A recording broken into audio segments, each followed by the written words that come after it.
তো গাইস তোমাদের সবাইকে বলছি, মানে বিকাল টাইমটা পায়রাদের জন্য যথেষ্ট ভালো। আর তোমরা যদি পারো, সবাই যারা লক্ষাপুষতে পছন্দ করো তারা পায়রাগুলো ছেড়ে দিতে পারো, অনেক ভালো হবে, ওরা হেলদি থাকবে এতে।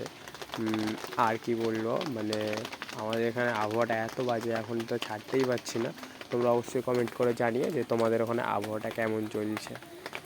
আর তোমরা সবাই একটু সাবস্ক্রাইব করে দিও, যার যা কথা আছে কমেন্ট করো, আমি রিপ্লাই করে দেবো।